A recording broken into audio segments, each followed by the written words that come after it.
Hello, everyone, and welcome to the Asher Marketing Podcast. I'm Anthony Giuliano, and my guest is Connie Heflin. Connie, how you doing? I'm great. Thanks so much for having me. Thank you for doing this. I understand that you and I have something in common, and that is an adult child graduating from college. Right. So yours is at IU Bloomington? Mm-hmm. Okay, so tell me what things look like going into May. How's he doing? Where's he going to land? Any insight on all of that? Right. He's doing really well. I think he wants to move back to Fort Wayne. He loves Fort Wayne, and he wants to move back here. So he's really focusing his job search here in the Fort Wayne area. So we're excited about that. Yeah. So, fingers crossed he doesn't, he's interviewing actually today. So fingers crossed that it's going well. All right. Well, hopefully by the time this sees the light of day, he will be settled into a new job. Yeah. I just got back. My son is not moving to Fort Wayne. He's moving to Charlotte, North Carolina. Oh, great. Growing up, his mom and I always told him, there's nothing wrong with where you grew up, but when you're young, see the world. Yeah. And he apparently took our advice. So That's awesome. Kind of sad about that, but Right. it'll be good for him. And a great place to visit. Correct. And maybe someday he will come back home. Yeah. All right. Well, we're not here to talk about our kids. We're here to talk about you. So, Connie, we always start by talking about our guest's career path. So you grew up in Iowa. Yep. When you were growing up in Iowa, what were you thinking about in terms of careers? And where did you go from there? Did you stay on that path? Did you pivot from that path? What did that look like? Right. Well, I did. I grew up on a farm in small town Iowa, in Eldridge, Iowa. Mm-hmm. And like every interview, they say you shouldn't talk about way back. But I really do feel that growing up in Iowa on a farm really kind of molded me into the person I am and set me on the career path. My dad was a really hard worker, a farmer, and there was no sitting around with my dad. And my parents didn't give us allowance, but we sold sweet corn. My brother and I would sell sweet corn every summer as kids, little kids. So this is just roadside stand. Yeah, we lived on 10 acres and we set up our stand at the end of the driveway, but we'd have to get up, in the dark. My parents would help us pick the sweet corn. Yeah. But my brother and I, he's 2 years younger, we would be responsible for selling the sweet corn. And then that was our allowance, the money that we raised off of this.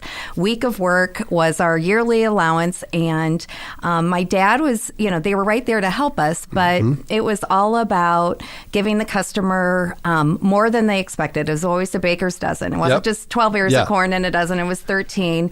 The corn was picked same day. And if you didn't sell it at the end of the day, you threw it away, and it always had to be fresh. And my dad really prided himself on having the best quality product, and for my brother and I, Brian, to give the best customer service. So, I mean, that started when we were like 8 years old. Yeah. And it was like, and you're getting up and you're doing this, guys. We had no option. And so that growing up in Iowa and that hard work ethic and that customer service, and it really did impact just kind of how I see things looking back.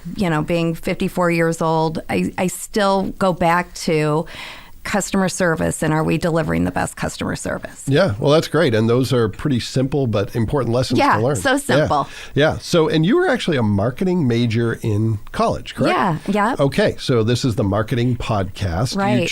Why did you choose marketing? What was appealing about that to you? Well, it was that whole selling something too. I learned from that simple task of selling sweet corn that I like to sell. I like to talk to people. I like to have the best product, and I liked earning money. I mean, it was no big deal this is back in the 80s, and my brother and I each a piece would walk away with $2,000 a piece. Yeah, so it wasn't, I liked money. And that's too. for a week's For a week's work. Yeah, that's not bad. Yeah, it wasn't bad. Yeah. So it was a pretty good gig. And so it led me down that path of marketing. And I guess I didn't really know what I wanted to do with my marketing major with that degree. But I also was on the Disney College program, and I worked at Disney World and that really kind of formed my opinion on customer service too. That whole, the Disney World of everything, their brand.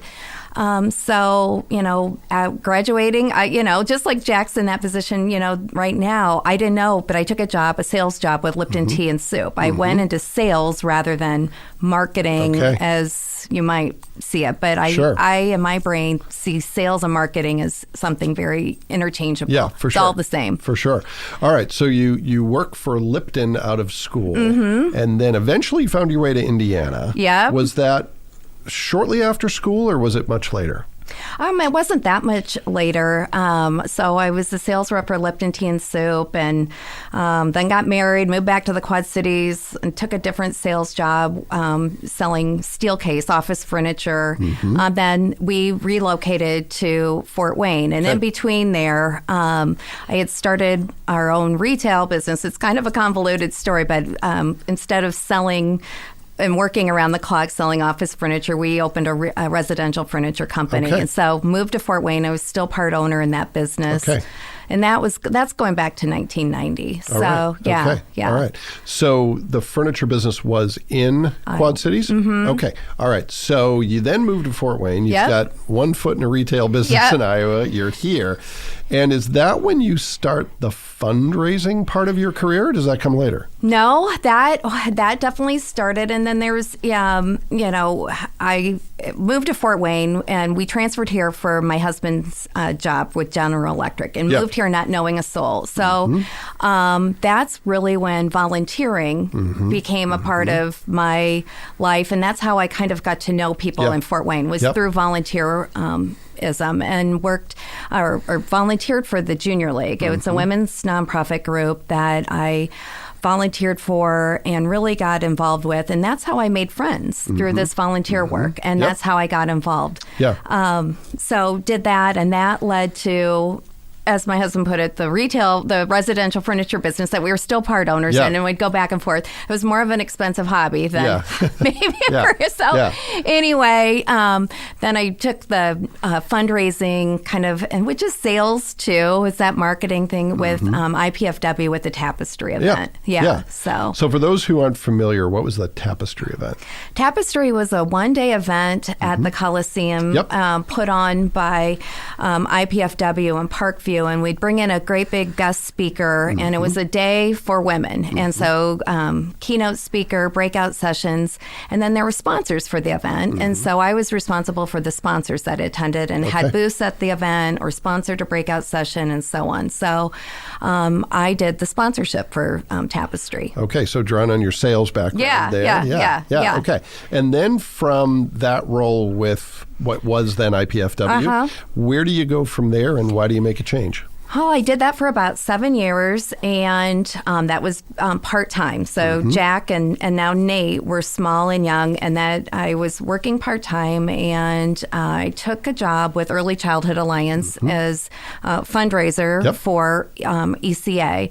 And that was more of it was still 20 hours a week, but it was every week, all year round. Tapestry was very seasonal. I didn't have to work in the summers. And so I did that with Early Childhood Alliance. And then after 3 years with them, I took a very quick stint at Canterbury in their fundraising department. And then I was only there for 6 months. And this job where I am now, I'm the executive director for SuperShot. The job opportunity came around, and I said, no, I can't interview. I just took this job with Canterbury. Now is not the time to make a career move. I can't do that. Well, and the connections through that were through the volunteer work that I'd done way back with Junior League. So it was that whole full circle of when you give, you always get more than you give in this world. And so it was through my connections through Junior League that the job with SuperShot was introduced to me. And they said, well, just talk to us, just sit down. And well, so here we are. So you were on the receiving end of a sales pitch this time. And so I took the job. I felt terrible because I, hadn't been at Canterbury very long.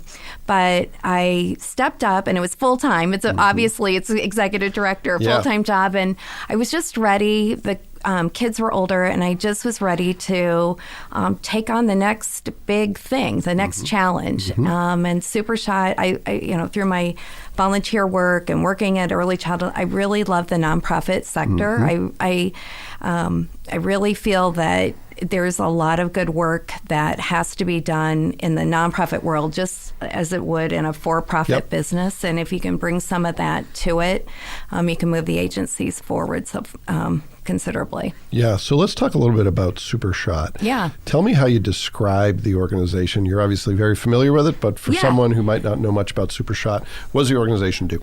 So we're a Fort Wayne-based nonprofit that provides immunizations primarily to children, regardless of their ability to pay. So we're the second largest pediatric provider of federal vaccines to children in the state of Indiana. And we have 4 different clinic locations. We do a lot of community outreach, and we really try to advocate and educate parents on the importance of immunizations. And you have a small but mighty team of staff and volunteers. Talk a little bit about the team you work with, if you don't mind. So we're, like you said, a small but mighty team. There's 7 of us that are full-time. We're very seasonal, back to school, and flu season is a really big season for us. So at any given time, during that time, we can go up to a little over 20 employees, but those are seasonal part-time employees. But it's a small but mighty team.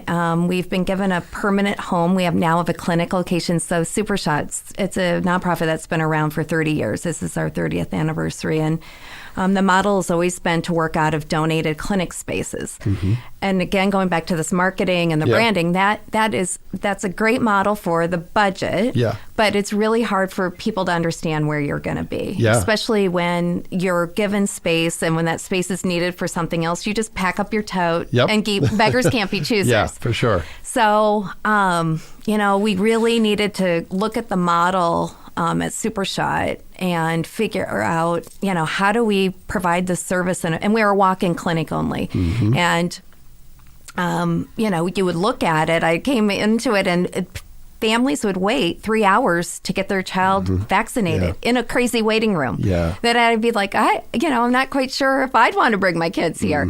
So it's going back to my dad's, are you giving the best product, the best customer service? So it's really been a time at SuperShot where, even though we're 30 years old, we're really in a innovation and growth mode in the life cycle. We've come kind of back to, a startup. I almost consider us being at a startup location point in our agency's, life cycle right now. So what do you do in a case where you have a parent who's been waiting a long time, which is necessary? It's a walk-in proposition. It's something their kids need, so they can't just walk away and hope they'll get, served more quickly. How do you respond to that from a customer service standpoint? Well, we've taken a really big step. We take appointments now. So we have changed our model. We really try to empower the parent to understand what the wait time is and let them make the decisions now. So our appointments get precedent. We try to keep those on schedule. If they're not on schedule, we apologize. Try to make sure they understand the why behind it, so they're just not sitting there waiting and wondering. And then if you're a walk-in patient, we really try to explain, okay, we will be happy to see you today, but this is where the current wait is.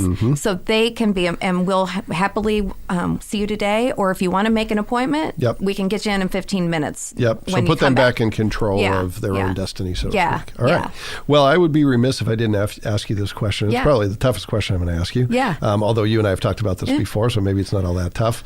You're doing this work at a time when vaccinations have unfortunately become controversial and politicized. Easy question to ask, hard question to answer. How are you navigating that over the past few years? What are you doing to encourage people to still seek vaccination out? What are you doing, if anything, to offset some of the negatives we're hearing and some of the misinformation that's out there? Pretty big part of your job, I would imagine. What are you doing with that? Well, I mean, on a fundamental point, just personally, I had to get a bit thicker skin. I didn't think at the onset of this, stepping into the role at SuperShot, that I would be in a place where people didn't think the work that we were doing is good work. Yeah. That just wasn't even a thought in my mind. Yep. And I still, I don't doubt what we're doing for a second that it's good work. Yep. And then immunizations are the best tool that we have for public health to keep our communities healthy. And it's so important for kids to get their routine immunizations. But COVID has even created hesitancy just in routine immunizations. It's crept that far. So I guess I had to get thicker skin and just say everybody's going to have a view on this. Yep. And if I know in my heart that I'm doing the right thing, that I'm going to land, when this is all said and done, on the right side of history, that we're protecting people, we're keeping them out of the hospital, then I can live with that. Yep. I can live with that.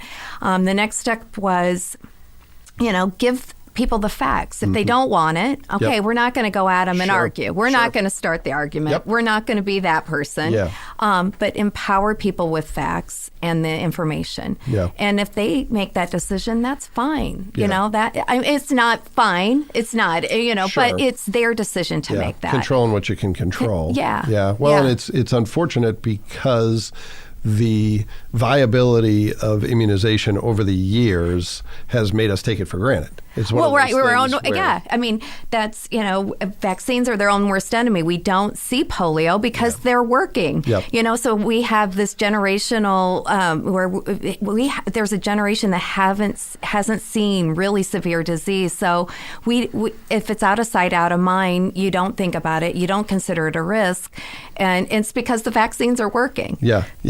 So you've got a nonprofit budget, which is it's good enough to get the job done, but it's not exorbitant.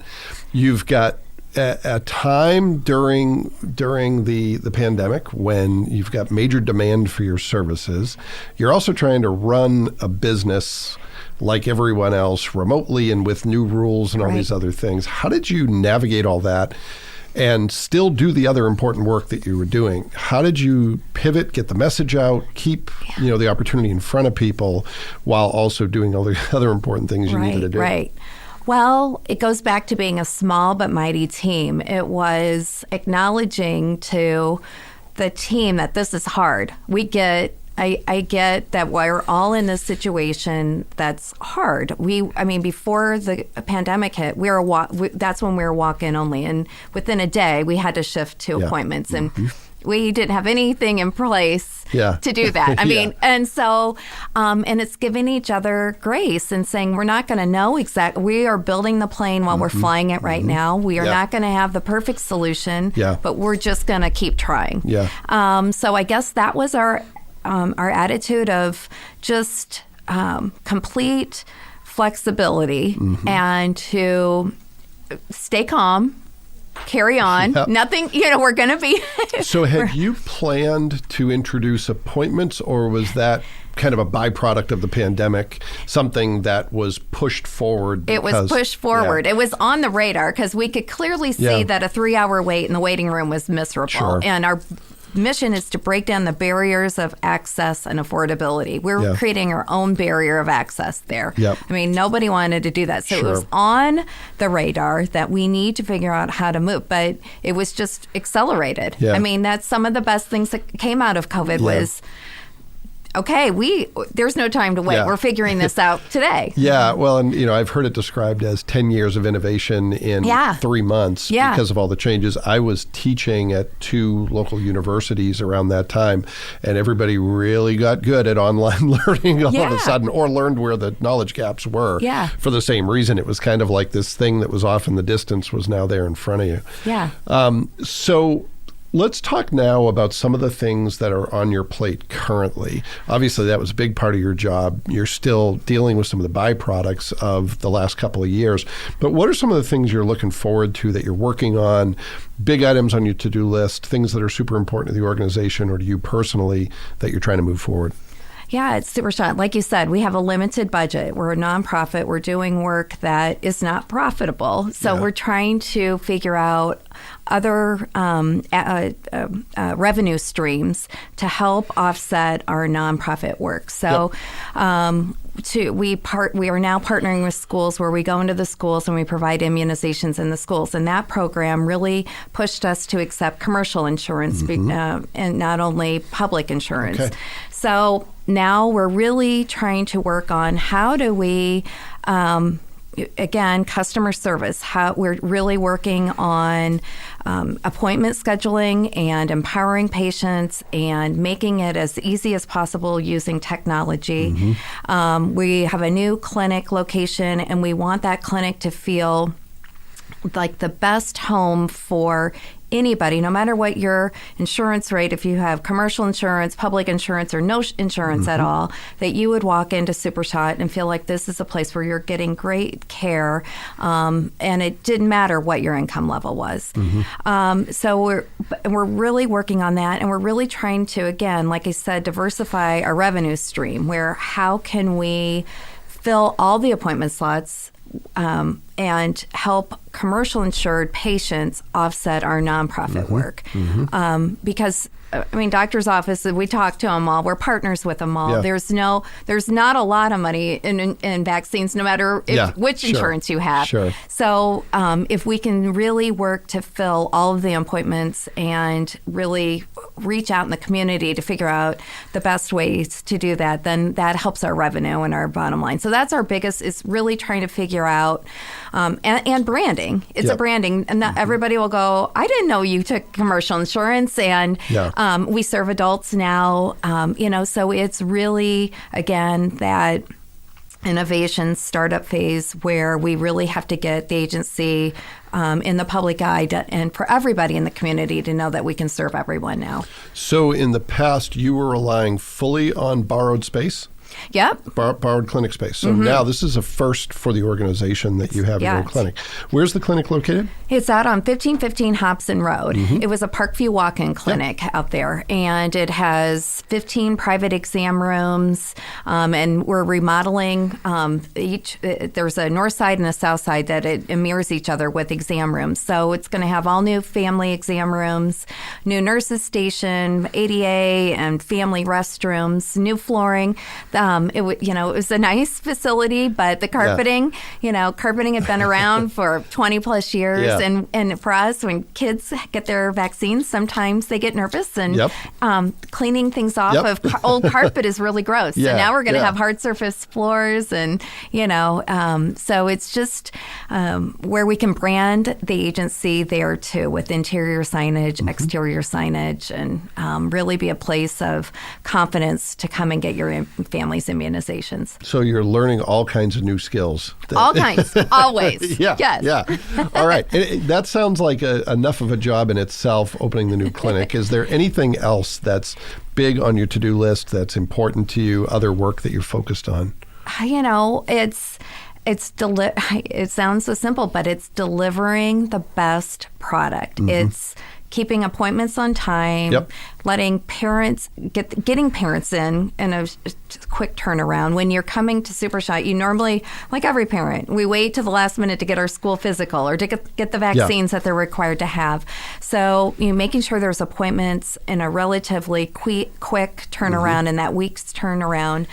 But it's really optimizing our internal, I want to say, scheduling efficiencies, and then doing a lot more community outreach to impact our immunization rates, to improve them. And then again, partnering with healthcare systems to get their patients that they can't see, to get them scheduled to SuperShot. So it's driving volume, as well as providing a really good product and experience. So a lot of moving parts. Yeah. But it's fun, right? It's a challenge. Well, it sounds like very fulfilling work at the end of the day, even if it's more challenging than selling Lipton tea. Right. Or sweet corn, right? Right. All right. Well, I want to pivot to some of the more quick hit questions that I wanted to ask. And let's start with career advice. You've dealt with some challenging stuff. You have learned quite a bit in a short amount of time, including in the last couple of years, but also over the course of your career. What's some of the best advice you have in terms of building a successful, fulfilling career? I think it's surrounding yourself with experts in the field.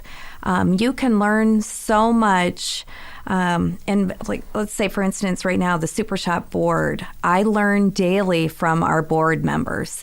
And it's always, or going back to my junior league experience when I was the president of junior league and I was trying to figure out who my sustainer advisor would be, and I went for her. I went for somebody who was the president of all the junior leagues. So go big with the people that surround you, because you don't have to be. You don't have to be the smartest person in the room, and don't be afraid not to be the smartest person in the room, because you can just learn so much with surrounding yourself with people that are best of what they do. Yep. And if you don't ask, the answer is always no. So why not ask for the best person? And they say no, move on to the next. Yeah. All right. Well, that's really good advice. This one might be a really easy question for you, or it might be difficult.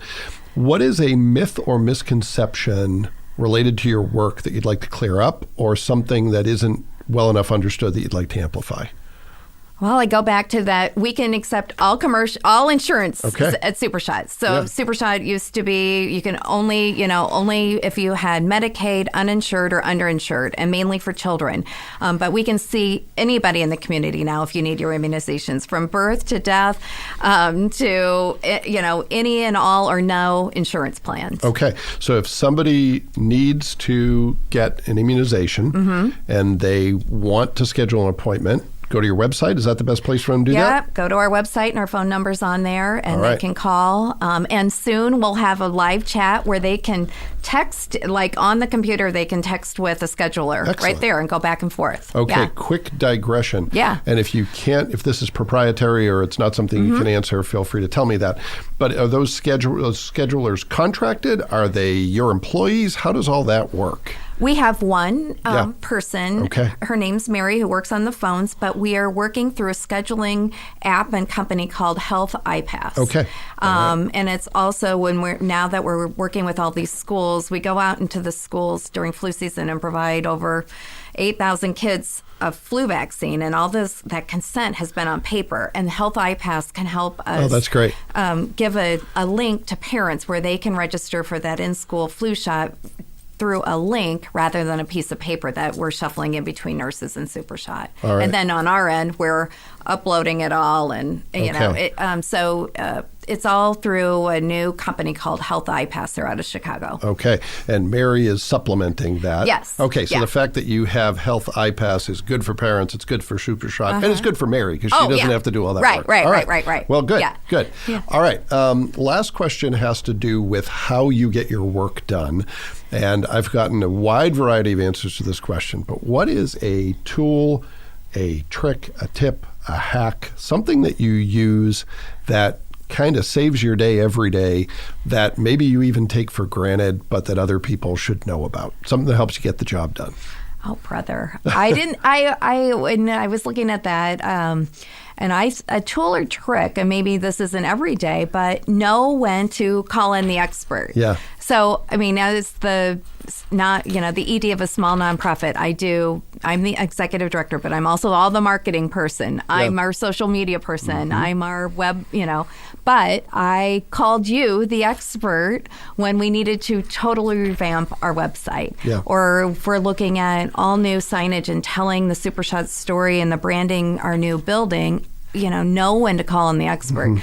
That's, I guess, maybe the tip. You can't do it all. Yeah. And I really believe in nonprofit world, budget's always a concern, but you really have to understand that this is your marketing, your image, your brand is something that you need to invest in. Sure. Well, thanks for calling us, by the way. Yeah. And you guys are awesome. I'll second that, especially when you have a small but mighty team, which seems to be a theme of this conversation.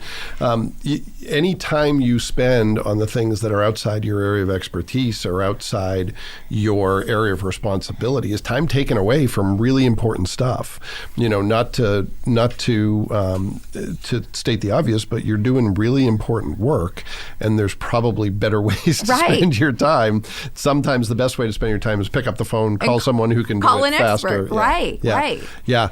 And I think that's good advice. Not often. It's something I think most people understand, but they don't usually act on it. because especially, you know, a lot of leaders have a bias towards, well, I'm just going to do it myself. Oh, right. So, you know, that's something hopefully that others will hear and listen to, because regardless of what business you're in, there are things that are better outsourced, or, you know, sometimes it's hired.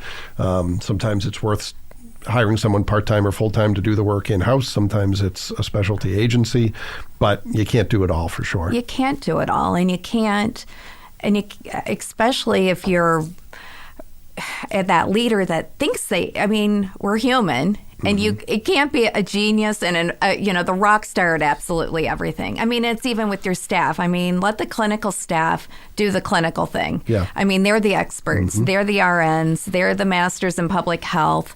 Let them focus. Let your team focus on what they're great at. Yeah, and it doesn't diminish your expertise to let someone use their expertise. No, yeah, and it makes it lifts. The rising tide lifts all ships. The better everybody else is, the better the whole agency is. Yeah. So I really, I don't know if that's something, a great, every day in your life tip, but I really think you need to really think about it, between budget constraints or whatever. When do you hire the expert, or when do you need to call in the expert? Yeah, I think it does apply to the everyday. There's stuff that we do at home that we hate doing, we don't do it well, and we persist in doing it ourselves. Yeah. Where, I found out one day there was a really nice summer day, and I was inside ironing shirts, which I hate doing.